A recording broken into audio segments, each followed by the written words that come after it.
Are you ready? Are you ready? Are you ready? Are you ready? Are you ready? Are you ready? Are you ready? Are you ready? Are you ready to forget your family and your job? World Cup, oh, oh. Football round the clock.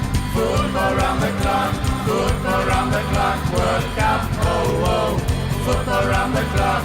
Oh, oh, oh. Hello and welcome to Football Around the Clock. I'm Derek Pyle. Today I'm joined by David Kramer, Ray Pyle, and Charles Pyle. This week we are going to talk about the Champions League action, relegation in all the top 4 leagues, or at least top 3 leagues, and the upcoming Europa League action that is coming tomorrow to us. So first, I'm going to dive straight into it, talk about the first Champions League game. That was yesterday, Bayern versus Real Madrid. In this game, everybody knows Bayern lost on aggregate to Real Madrid, advancing Real Madrid to the finals. Charles, how do you think Bayern did in this Real Madrid game against Real Madrid?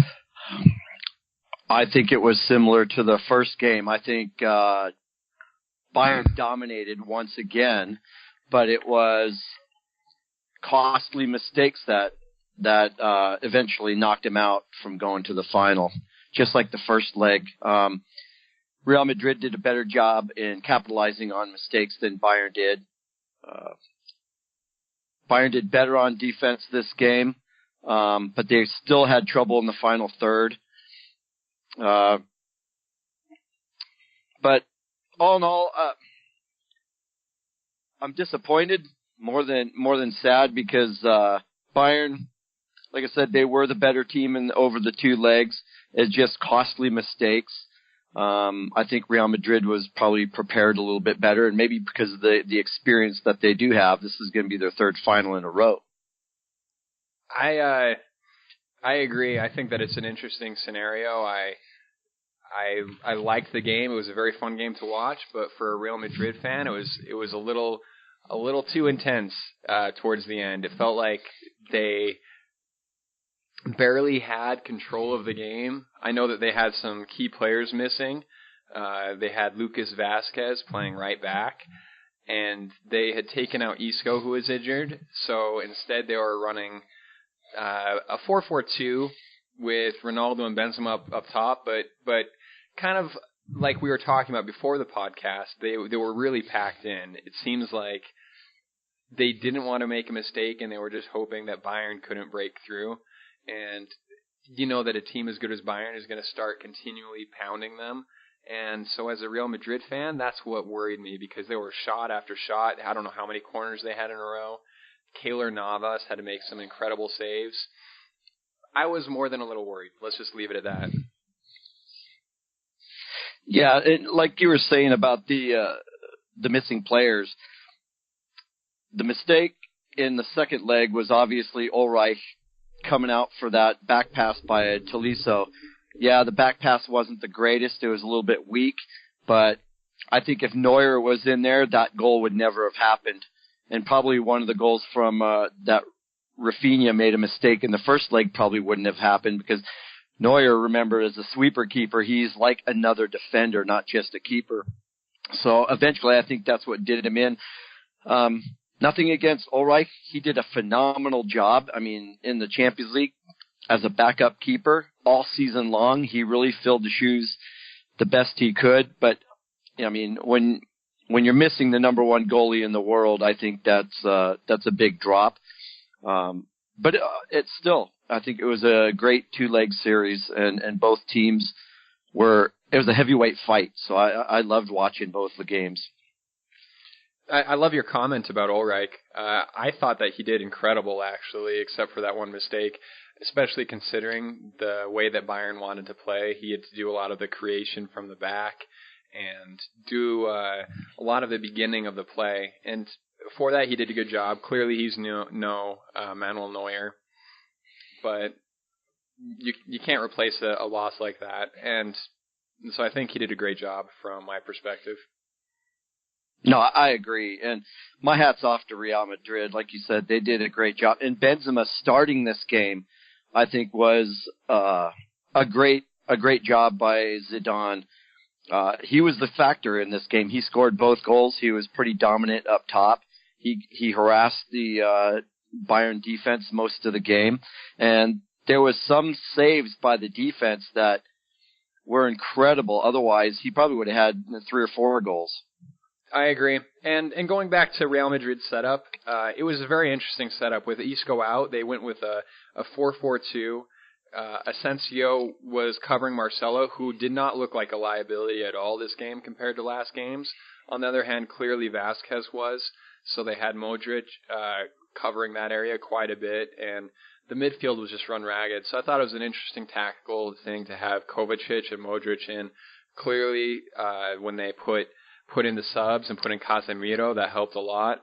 But still, and I think James was incredible. I don't know when we want to go into that, but that whole James goal debacle, not debacle, but where he didn't want to celebrate. Yeah, he said that in his comments before the game, leading up to it, in interviews. He wanted to have respect for the team that he used to play for, and so he said if he did score, he wouldn't celebrate. So kudos to him. That was kind of more a respect thing for Real Madrid and the former coach and former players. But at the same time, it was interesting and worrisome because he seemed the most creative player at times, and it seemed like he would be the one that put the third goal away until he got subbed off right after he kicked the ball out when who was down? Was it Asensio went down? And I think so, yeah. And he kicked the ball out of bounds when the rest of the Bayern players clearly didn't want to kick the ball out of bounds. And then immediately he was subbed. So I don't think that was the reason he was subbed, but it was kind of interesting because he seemed to be pivotal, and then he just got subbed right off. So that was my feeling. I thought he might score and just put out his parent club because he's still on loan, correct, from Real Madrid. Yeah, he's still on loan. I know Bayern's wanting to buy him outright. We'll see what happens in the off season, but right now he's still on a 2-year loan deal. Yeah, definitely interesting there. Charles, I want to talk about David Alaba for a little bit. This is probably his first game back for a while from comeback from injury. Do you think his injury had a definite impact or a really big impact on his defensive skills in this game against Real Madrid? No, I don't. Not really. He played solid, and on that left side, he was the dominant one. He did most of the crosses in. Maybe a little bit on the defense. There was a few times he got beat in the game, but pretty much he was solid for his first game back, not playing before, and he's back to his old Alaba self. He was hooked up with Ribery on that side. Great passing on the left side of the field, getting open, getting near the box, making crosses in the box. And there's so many he had in there that Mueller just missed or James just missed. And he did an incredible job. So I don't think there was any lack on that left side. And then the right side, I think, again, Kimmich was incredible for a young guy. And he scored the first goal again. Right place at the right time, and was able to place it where the keeper couldn't get it. And so both sides, I think, did really well, except, like I said, a couple of small little mistakes. But all in all, I think Bayern played a good game. Jumping in there, I do agree. Alaba seemed super dangerous, and he had a couple strikes that just required miracles from Keylor Navas to save. So I agree that the flanks were incredibly dangerous. I think that Mueller, for points in the game, was disappearing. But all in all, Bayern were incredibly dangerous. No, I agree. Mueller was streaky. There's times where he was in the box at the right place at the right time. The ball came to him. He just couldn't get the right foot on it to get it in the back of the net. But again, there's parts of the game where Mueller was non-existent. And again, where was Lewandowski? Another big game, another no-show. Everybody talks about him as being one of the greatest strikers in Europe. This last year, I'm having my doubts now. He's great against average clubs, but when it comes to Champions League against the big boys, he is non-existent. He kind of disappears. He did it in 2013 when he was with Dortmund against Bayern. He was a no-show. Last year against Real Madrid, this year against Real Madrid, he's a no-show. And that's part of where our offense was lacking, because he scores most of the goals for Bayern Munich, and he was a no-show again. And I don't know whether it's him, or do I give credit to Real Madrid for their outstanding defensive play inside the box? Maybe it's a combination of both. What do you think? Clearly, Rafael Varane and Sergio Ramos were just incredible in there, bouncing balls out left and right. Rafael Varane threw himself in front of things. They threw themselves in front of Keylor Navas a couple times, and there were a couple injuries towards the end. That might have been a little tactical as well, with just time wasting. But I'd have to put it about 50-50 on both, because I don't think that Lewandowski made the runs that he needed to, and he didn't. As a striker in that high of a competition, that type of game, you have to be clinical and put away any chance that comes to you. And there were a couple that he just didn't put away. So same with Mueller. I thought they could have just latched on some of those crosses and put them away. There were some very key opportunities that were missed. As a Real Madrid fan, I'm fine with that, but it was a little rough. No, I hear you. Being a Bayern Munich fan, it's frustrating. It's 2 games in a row where Bayern Munich was totally weak in the final third. Yes, we had shots, and plenty of them, but none of them were like quality shots. They were either weak, or they're high, or they barely got a foot or head on it. And that's something I think Bayern Munich needs to look at for next season, is how are we going to finish better in big games. Yeah, it's definitely an aspect of Bayern to look at, and also to look at with Real Madrid coming up in the final against Liverpool. Let's switch now to the Liverpool-Roma game. Ray, watching this game, how did Liverpool totally take control of this game and totally lose control of this game towards the end of it? Well, I think it was a tall task for Roma to be able to win 3-0 at home, again, to upset Liverpool as they did with Barcelona. I mean, the first goal was a mistake by Roma with the pass that, Liverpool just countered quickly, and Mane got the rather easy goal. What put Roma, I guess, gave them a little hope was the bizarre own goal by Milner, which it bounced off a Liverpool defender and hit Milner in the face, and it went into his own net. But then after Liverpool got the second goal, 2 away goals, you kind of figured that it was done. Roma, came back and ended up winning 4-2 with the fourth goal coming basically the last kick of the game off a handball that was converted into a PK. So, no, I think it was hard to expect Roma to put a goose egg up against Liverpool with that attacking threat and pace. And so I can't say anything was really surprising. There were, however, a couple controversial instances in the game. There's another handball inside the box that should have given Roma a PK. There was a through ball in which striker Dzeko was called offsides, but he wasn't. And further along in the play, he sidestepped Karius and got taken down in the box. That would have been another PK.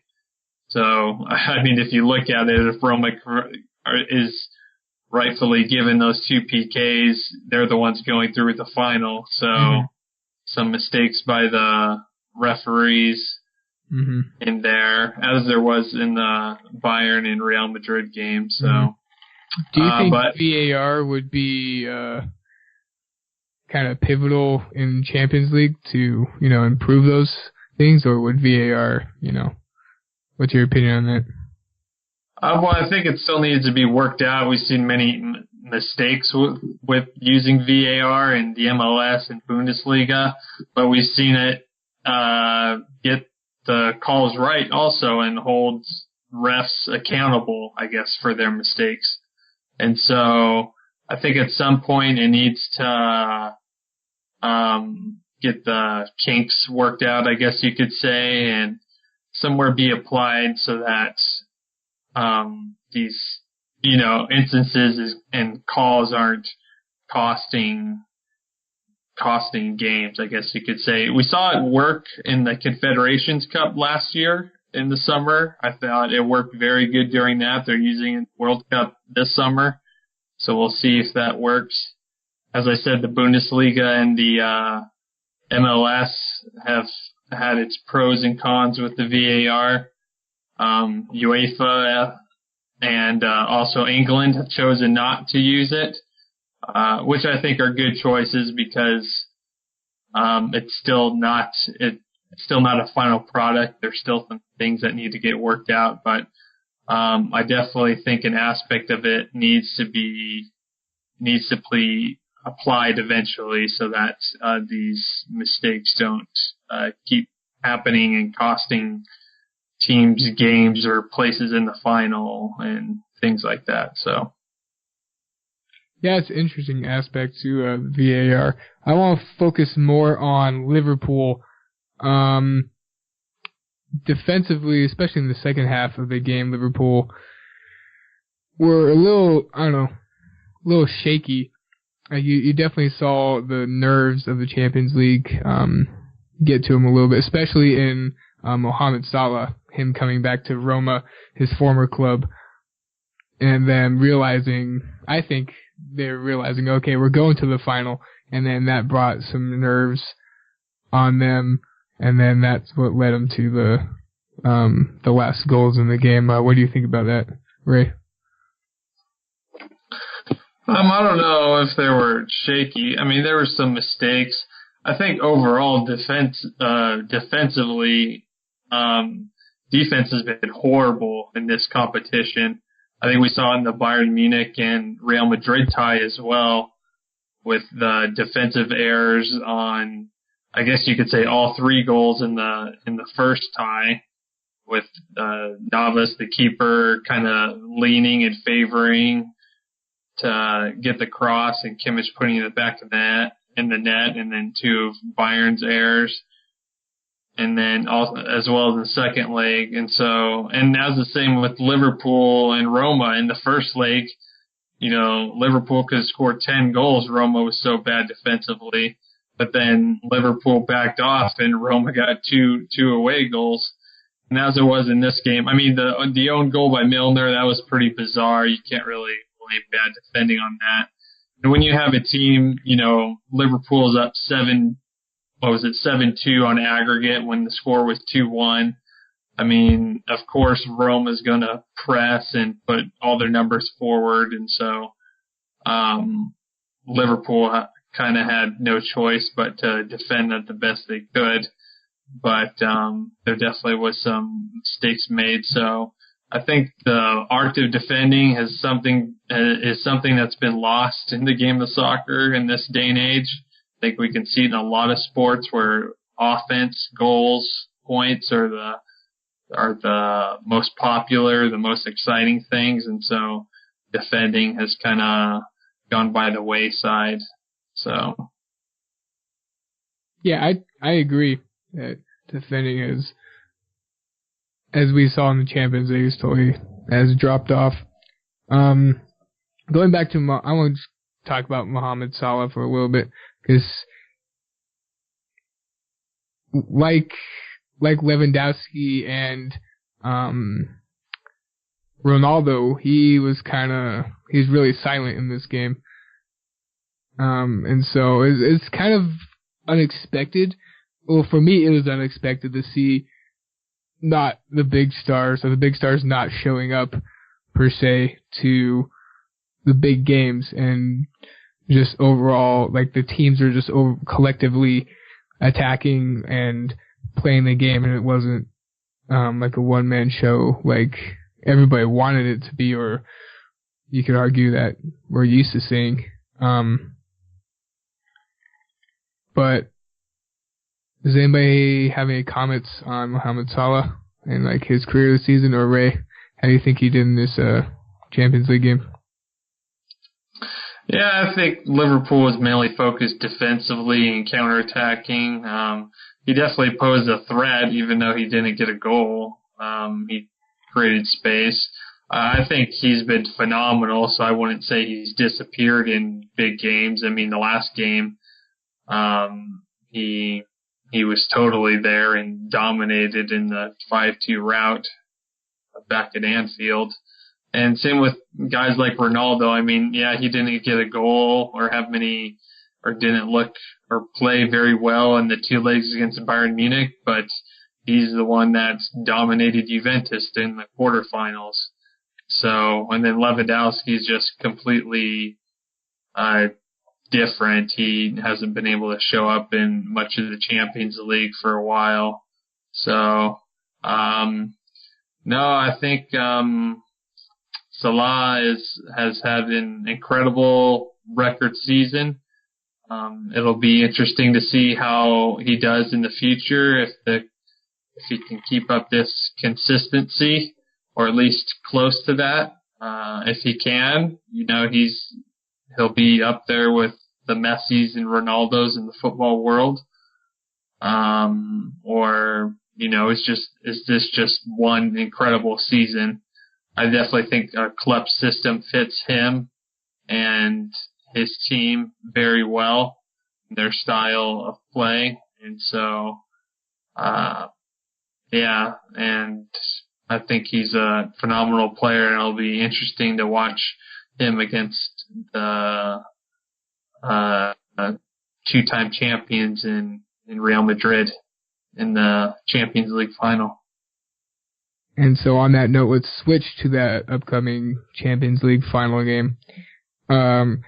David, what's your thoughts and perspective of Real Madrid coming into this game against Liverpool?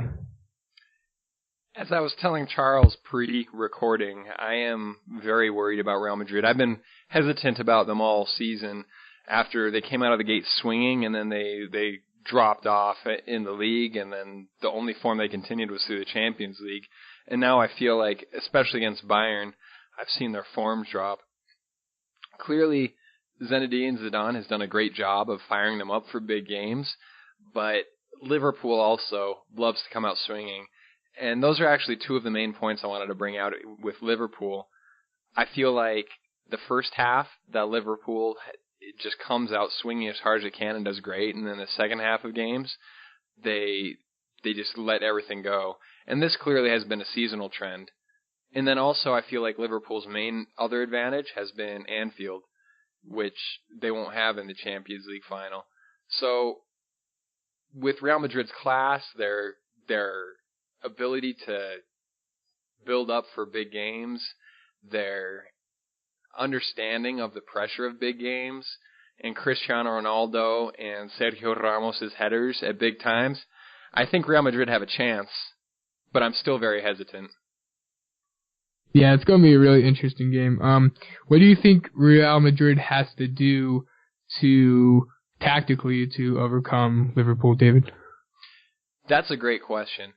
I think that if they come out and are able to withstand Liverpool's pressure for the first half, or if they're able to stop Liverpool's really strong attacks, because in all the games Liverpool has scored early goals, and Real Madrid has actually let in early goals, like especially in the games against Bayern, they let in 2 early goals, well, an early goal in each game, which totally changed the complexion of the game. And since the Champions League final is a final, and you have to play, it's a 1 game, not a 2-game tie, you can't let in an early goal and have the other team all over you for the rest of the game.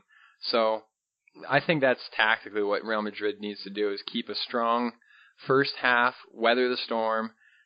Liverpool's going to put tons of pressure on Real Madrid, and they're going to make the center backs play.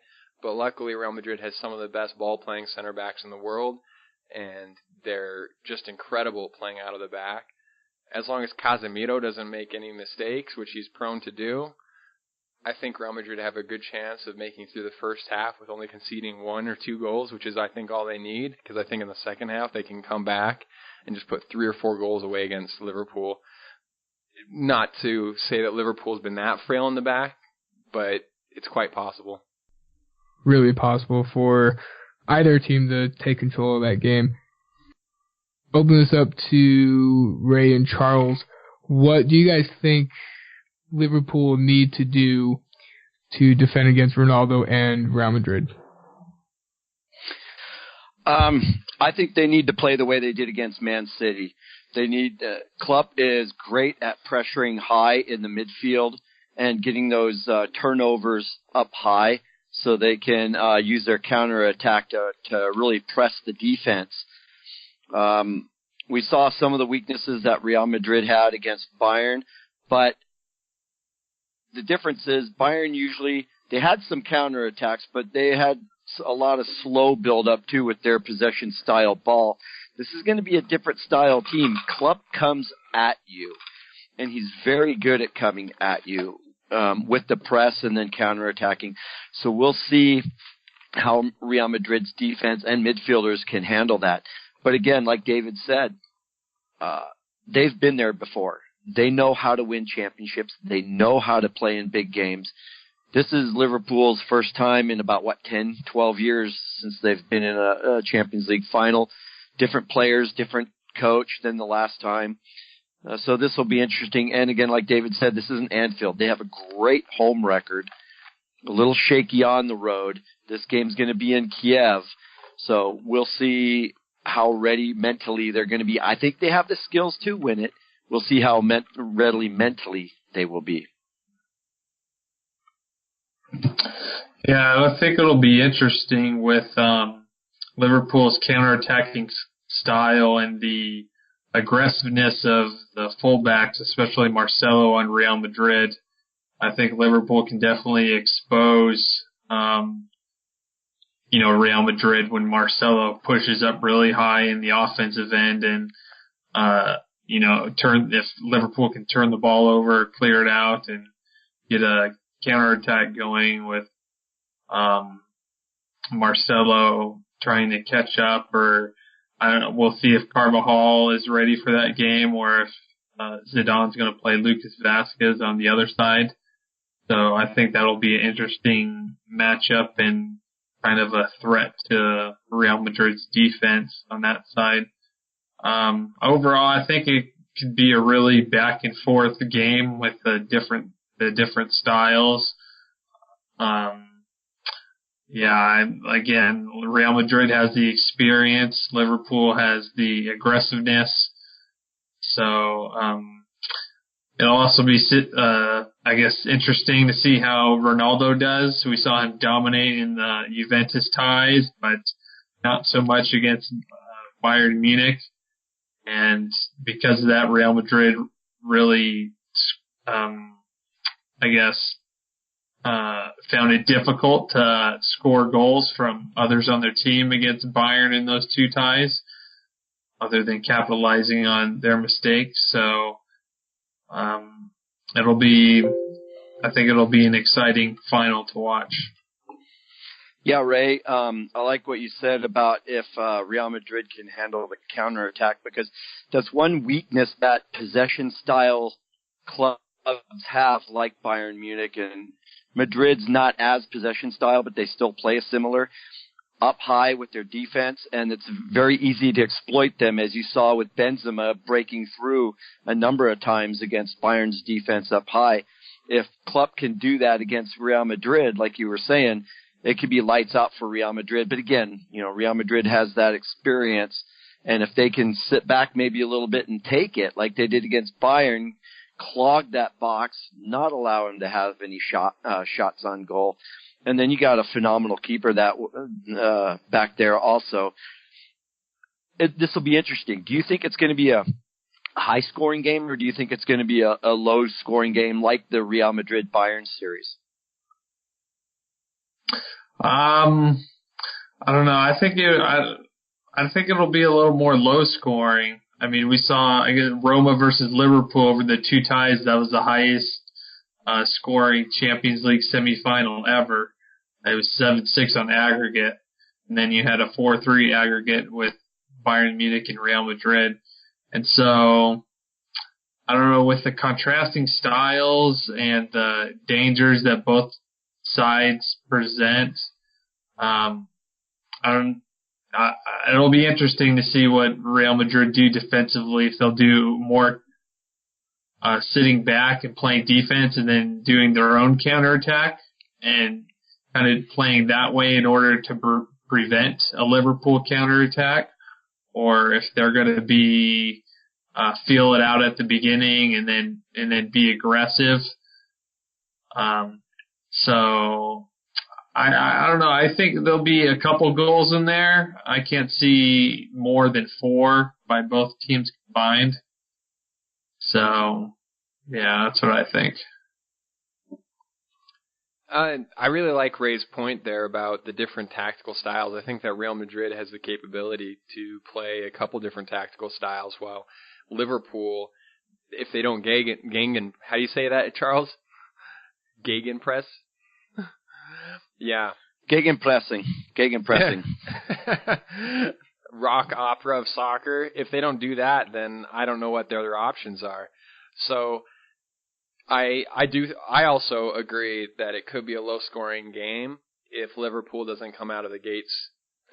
If they don't score early, then I think it could be a low-scoring game, and it'll all be all about who can put that goal in at the end. But if they score early, I think that it will be three goals per team or something like that, and we'll just see. It's a total mystery what Zinedine Zidane's going to do with his team.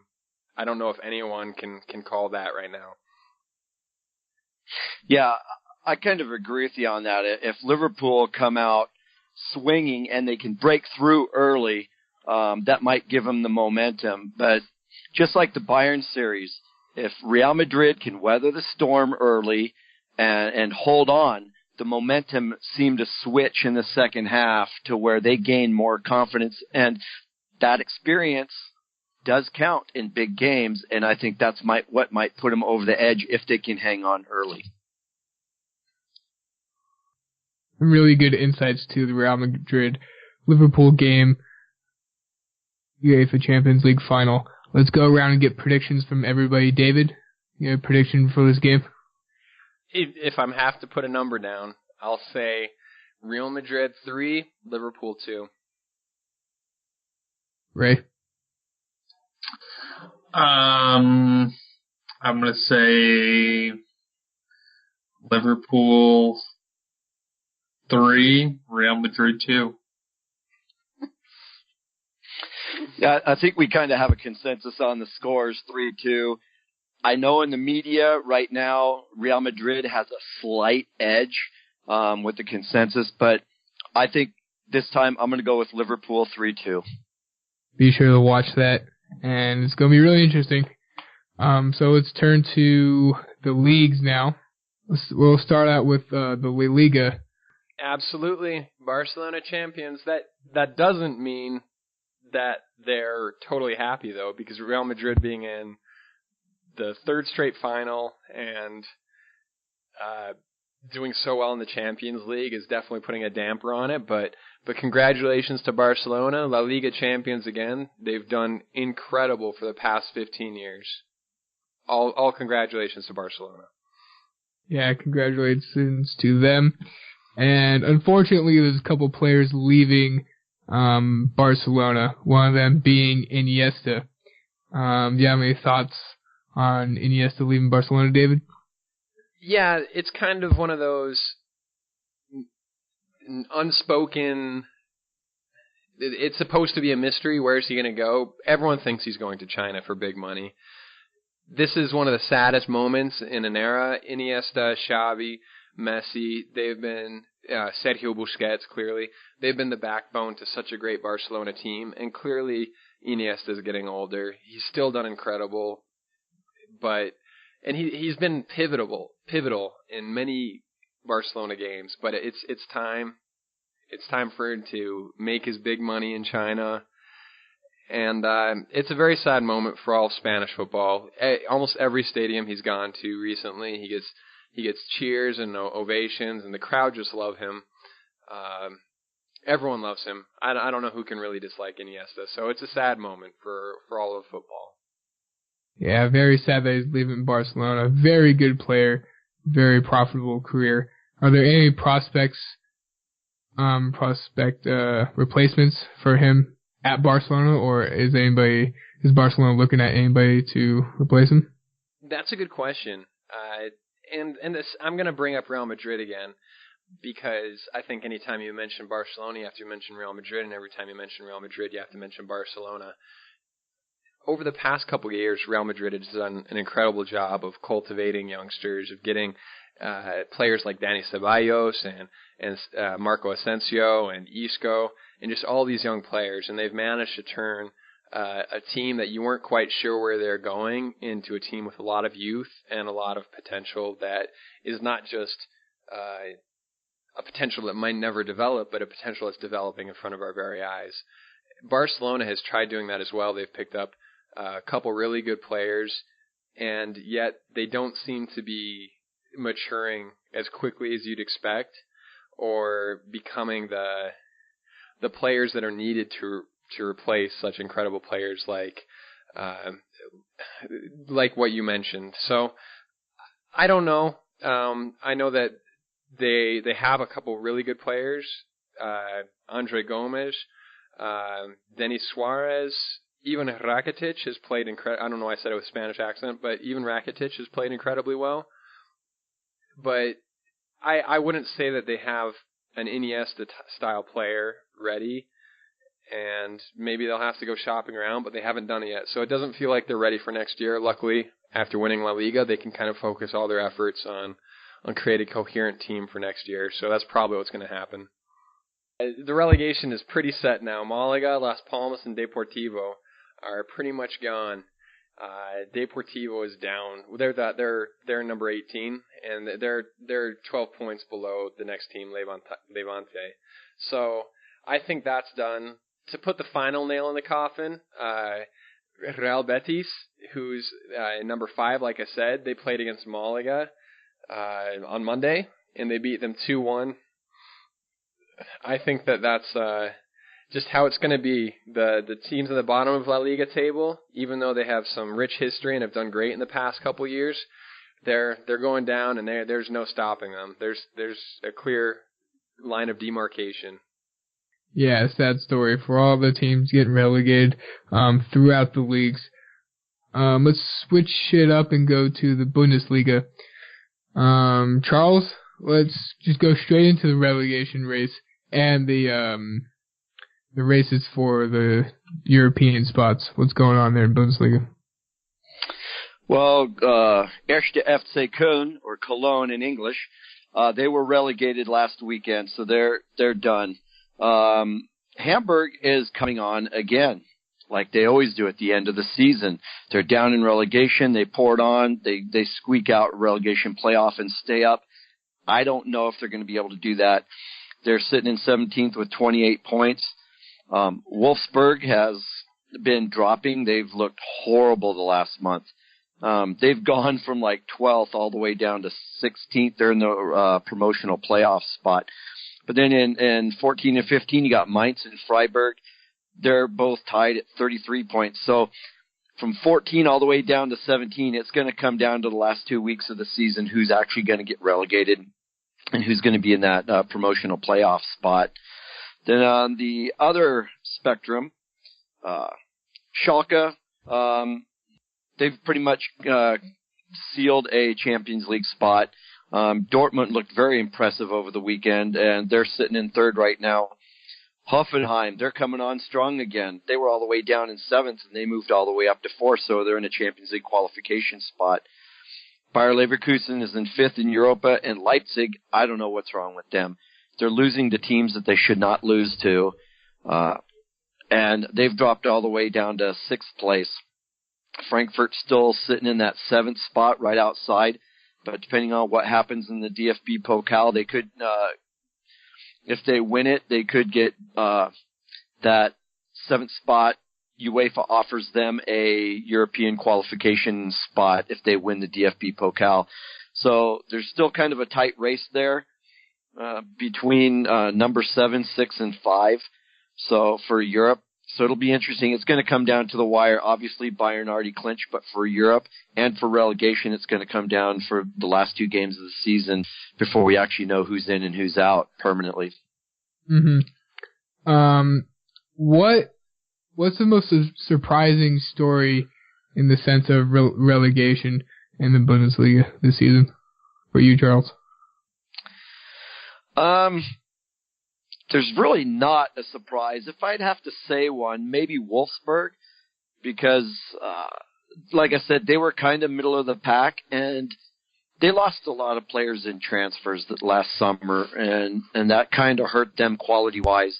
But they were sticking it out, kind of middle of the pack, but they've kind of dropped off at the end. I don't know if they got tired from a long season or what, but I'd have to say, if anything, Wolfsburg's the biggest disappointment, dropping from like 11th all the way down to 16th in the promotional playoff, and they could, the last 2 games, they could end up permanently relegated at 17, so we'll have to see how they play. They're fighting for their life, as well as Hamburg is. Mm-hmm. Relegation is always a sad story. Looking at Bundesliga 2 real fast, Charles, who's coming up for next season in Bundesliga? Well, Düsseldorf clinched. They have not clinched the Bundesliga 2 yet as champions. However, they did clinch a promotion spot by points.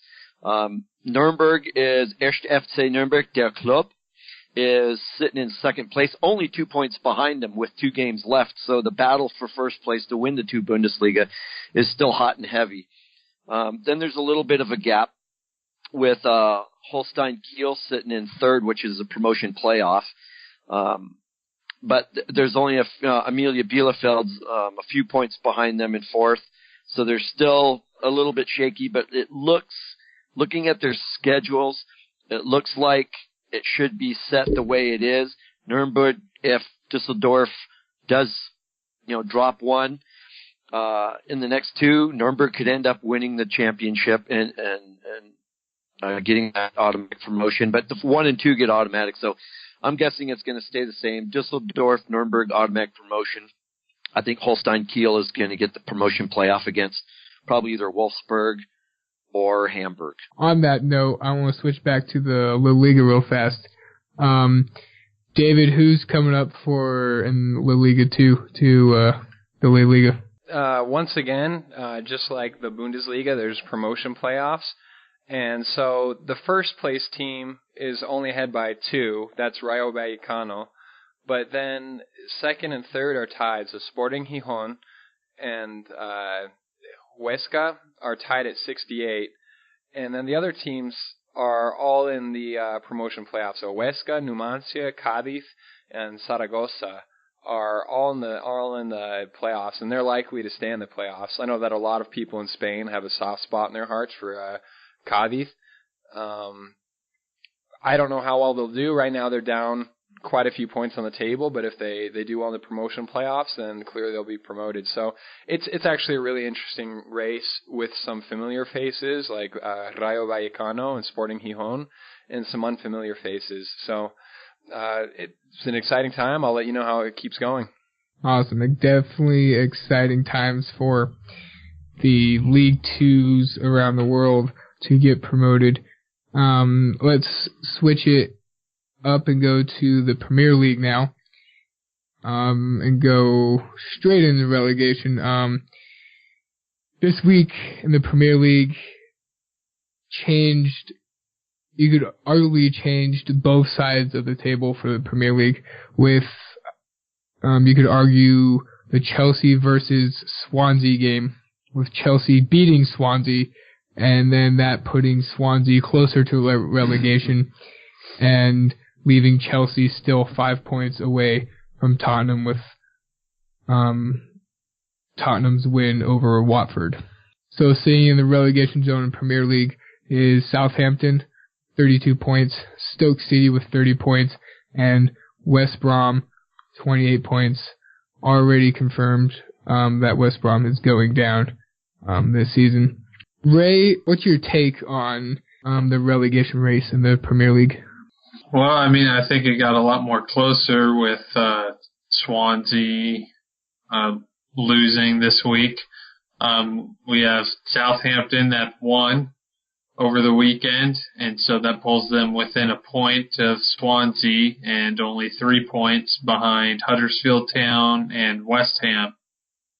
And so with 2 match days remaining, it's kind of cast some doubt into there. It's going to be a hard task for Stoke City to dig themselves out of the 19th spot with only 2 games remaining, sitting 3 points behind Swansea.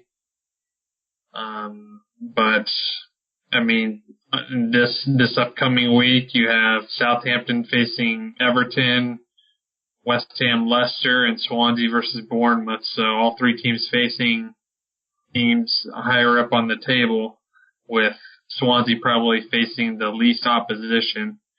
So it'll definitely be a tight race. Who do you think will permanently go down? Do you think it'll stay the same with Stoke and Southampton, or do you think Swansea or the other teams will slip up and be relegated? I'm not sure. I think it's going to be hard for Southampton to get out of there. They played Man City the last game of the season. Although Man City doesn't have anything to play for, it's, still the last game they want to win. Now, even though it's going to be a tight race, based on the current forms, and I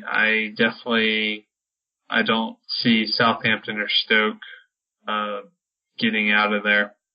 I could see Stoke maybe pulling something off with them having the easier schedule. Also, Swansea also has the easier schedule with them facing Bournemouth. And then Stoke facing Crystal Palace is going to be a really interesting game because Crystal Palace recently has been on fire with Zaha leading the way. But that match day 38 on that Championship Sunday, I think is going to, well, obviously match day 37 is going to, this next match day is going to determine who will be relegated. So if Swansea and Stoke can pull off ties or a win, and then the race will definitely be on for match day 38 because they face each other on the last game of the season, Swansea versus Stoke City. And seeing that Southampton's facing Manchester City, everybody's predicting that Manchester City will win. And so seeing that Southampton will most likely lose points on the last game of the season, and possibly this match day when they're facing Everton, I can argue that the race is still going on, that Stoke, I think it's mainly going to be between Stoke and Swansea City of who goes up and down. I want to go to the top of the table, top of the Premier League table now, where Manchester City says champions, and then Manchester United firmly sit in second place with Liverpool behind them. And for as many seasons as we can count, Tottenham still sitting in the top 4, or even arguably last couple of seasons, top 5. Tottenham can't seem to break into that champions spot to become Premier League champions. But we have Chelsea sitting at 5th place, 5 points from Tottenham, and it seems like Chelsea may not catch up to them with the 2 match days left. But I want to focus on Arsenal. Arsenal is sitting at 6th place with 57 points, 11 points away from Chelsea, 9 points away from Chelsea. Ray, watching the Premier League or anybody watching the Premier League this year, what do you think has happened to Arsenal? Why have they dropped so much this season? I don't know. I think they've kind of been dropping a while now with Wenger, and I think that's part of the reason why the club decided it's time to move on. They haven't been able to attract or get big players to compete for titles as they did in the early years of Wenger.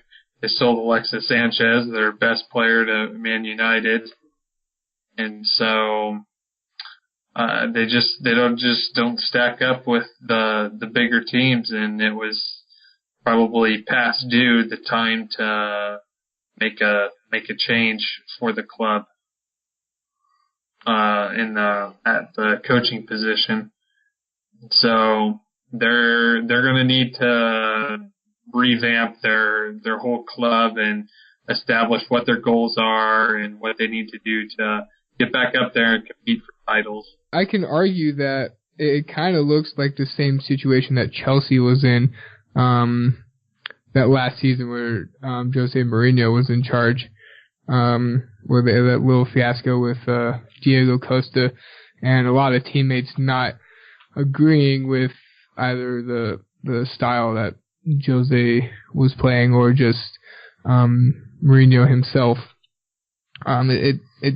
You can argue that it kind of looks like the same, that the players aren't playing for the coach, because you got magnificent players on Arsenal. You have Mkhitaryan, Aubameyang, Lacazette, just Xhaka, Iwobi, like Özil, all these players that have so much potential, that are really good players, just aren't showing up for games, and they're just losing points left and right. And I think like you said, Raymond, it has a lot to do with Arsene Wenger and how he this season, and even though he's given the resources and everything, I think the players just don't want to play for him anymore. Yeah, that might be the case. Players maybe gave up a little bit, but players are professional. Sometimes they'll give up, but I have a quick comment about that, actually. So I agree that the players are professional. I think that I clearly have a predilection towards leaning towards Spanish players, but I think that sorry, my brain just died. That the midfielder Santi Cazorla has been a bigger loss than Arsenal has really let on. So there's a quote from Real Madrid when they lost Claude Makélélé, I think it was, and the quote seems to go like, "Why take the engine out of a Bentley just to put on another layer of gold paint, or why put another layer of gold paint on the Bentley when you're losing the entire engine?" And I think that's the same thing with like Santi Cazorla. He was a creator at the back that just kept things ticking, and I don't know if any of the big names that they have can really do what Santi Cazorla did. So that's my opinion on Arsenal. Yeah, I would argue that Arsenal is probably the most surprising story in the Premier League this season. That they're doing so bad. We're gonna wrap it up and go around the clock with some closing thoughts. Charles, what are your closing thoughts for today and your perspectives on upcoming games this week? Kind of closing thoughts that I have. The Champions League coming up and the past games. I've heard a lot of talk on social media, a lot of people blaming the refs in the Real Madrid-Bayern game, also Liverpool. I don't really see it that way. Championship games are meant to be won by the players on the field. Yes, in the first leg of Bayern-Real Madrid, some players got injured. Yes, some calls were missed, if you want to call it that, but I don't think they were missed. I think the refs were letting them play. This was a heavyweight fight, and I think they wanted to see which team would get knocked down. Neither team did. It went 15 rounds, and it was a decision at the end. But I like the fact that the refs let it go and let them play. There's a few tweaks here and there. Some calls should have been made, but again, in a big game, the players need to win it, not the refs. So I don't really blame the refs too much. Upcoming games, I'm very interested to see what's going to happen with the leagues and relegation and promotion. It's very exciting, and I think this is going to be kind of a historic Champions League. I mean, you got two very historic type clubs, Real Madrid, Liverpool. Liverpool has a big, vast history. You know, back in the 70s and 80s, they went to quite a bit Champions League. They have 5, and they're going for their 6th. Real Madrid's going for their 13th. So this is going to be an interesting game, and I'm looking forward to watching it. Yeah, definitely, Charles. Ray, what are your closing thoughts for today? Yeah, I just think this week, both of the second leg Champions League semifinal games were really exciting. And the matchup between Real Madrid and Liverpool is going to be attractive and will be, I think, without a doubt, an exciting game. I don't think it'll be like last year's 4-1 thrashing for Real Madrid over Juventus. I think it'll be a lot more competitive than that. And so, yeah, I definitely think, we talked a little bit about the VAR and stuff. I think once things are worked out, that it's eventually going to be implied everywhere. Hopefully, it's just with events that cause goals or like that, and where we don't get it to where it's like other American sports where they're going to the video for everything. Just simple things like handball in the box that would have led to a PK that completely changes the game. I think the rules, either you get rid of the handball rule or you gotta enforce it and not miss things like that so much. So it'll be interesting to see how it works out in the World Cup with the VAR. I think it worked great with the Confederations Cup last summer. It's had its issues in the Bundesliga and MLS, but has also worked for the it's done good and done bad in both of those leagues. So I'm excited for the upcoming World Cup and how that works out. So thank you, Ray. Closing comments from you, David? Just like Charles and Ray, I'm incredibly excited for the Champions League final. I know it's not coming up for a couple weeks, but I think it's going to be one of the more exciting Champions League finals we've had in a long time. There's going to be a lot of Liverpool backers, and whichever team doesn't win it, there's going to be an inquest, of course. Why did you not do well? Because I can easily see one team winning really big over the other, or it being a crazy close game. It could be literally anything at this point. No one really knows what Liverpool's going to do in the second half of games. They know they're going to come out strong, but they don't know how they're going to finish. And Real Madrid could be anywhere. So, hey. And then I'd also like to focus my thoughts on two inter-city rivalries. The Tottenham versus Arsenal rivalry, where Tottenham's going to win the Arsenal 4th place cup this year. That's what it's looking like, at least. So, hopefully not prematurely, but congrats, Tottenham. And secondly, the Real Betis-Sevilla rivalry, where Real Betis is just continuing to truck along in the league, and Sevilla is kind of faltering. But there's a big game coming up on the 12th where they play each other, so I'm very excited for that. I think that there's some incredibly exciting implications of all the games. Real Betis will probably get European spot. So some very exciting football coming up. And I'm also excited, like you said, about the promotion relegation. It seems like the EPL's relegation fight is going to be another good one. So good stuff coming around. I agree. Some very exciting football to come. Also tune in to your local channels to watch the Europa League action tomorrow with Salzburg versus Marseille. And I just totally forgot the other teams. Hooray for the host. And Atletico versus Arsenal. So be sure to tune into those games tomorrow, and also all the league action coming up the next couple weeks as all the leagues in Europe are closing.